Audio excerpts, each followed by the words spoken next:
Muslims hold the Quran in profound reverence, considering it to be the verbatim word of God, meticulously preserved letter by letter. Therefore, its teachings stand out to Muslims as a blueprint leading to a meaningful life and fostering a just society.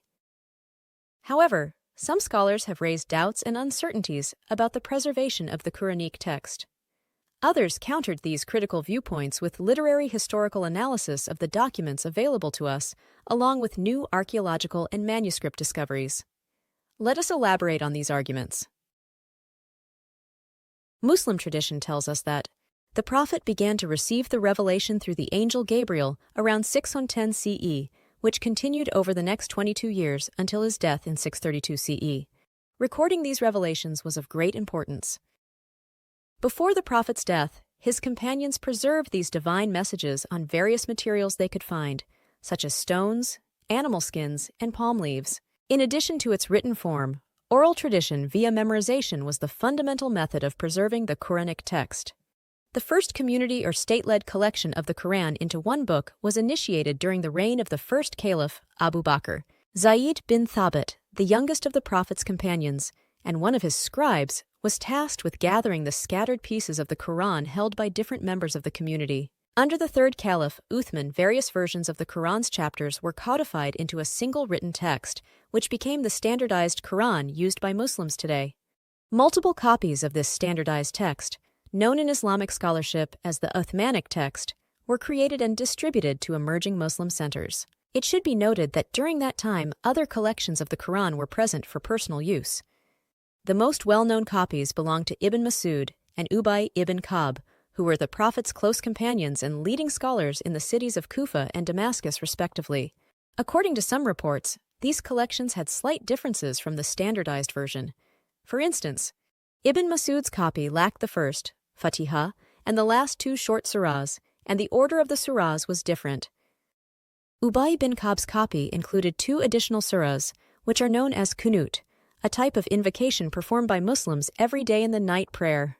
His copy also included an additional statement, which condemns material greed and the desire to possess worldly goods. This statement, however, is attributed to the Prophet in the well-known Hadith collections. There were also tribal and regional variations in the reading of the Quran, and the tradition narrates that Prophet Muhammad allowed these different readings. The original text of the Quran, devoid of diacritics specifying vowels and disambiguating consonants, allowed for diverse readings for tribal dialects. An example of a different reading of the Quran can be found in Ubay bin Ka'b's copy, where the word Baqarah in Surah 2 verse 70 reads as Bakira. These readings are called Araf, and they too were gathered by the Caliph Uthman in one single codex. In addition to these issues, there are also narrations that not all revelations found their way into the Quran. The claim is that some revelations were abrogated during Prophet Muhammad's lifetime or did not end up in the public recitation of the Quran. Verses, such as those concerning the punishment of adultery or milk kinship, are cited as examples of this. However, scholars are not in agreement on this matter.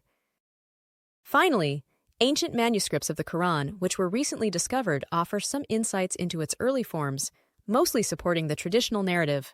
One such manuscript is the Birmingham Quran manuscript, discovered in Amr ibn al-As Mosque in Fustat, Egypt. The manuscript comprises 2 leaves. They were radiocarbon dated between 568 and 645 CE. Although this manuscript contains only a small portion of the Quran, it conforms to the standardized Uthmanic text. It is also considered to be part of another manuscript, with 16 leaves held in the Bibliothèque Nationale de France. Another significant find is the Sana'a manuscript, discovered during the restoration of the Great Mosque of Sana'a, Yemen. This manuscript consists of approximately 82 parchment pages, containing about 18% of the Quran. The manuscript features an upper text written over a lower text, which was erased to accommodate the new text. While the upper text aligns with the standard version, the lower text exhibits slight divergences in verse order and variations of words and phrases. However, these variations do not entail significant changes in the meaning or interpretation of the Quran.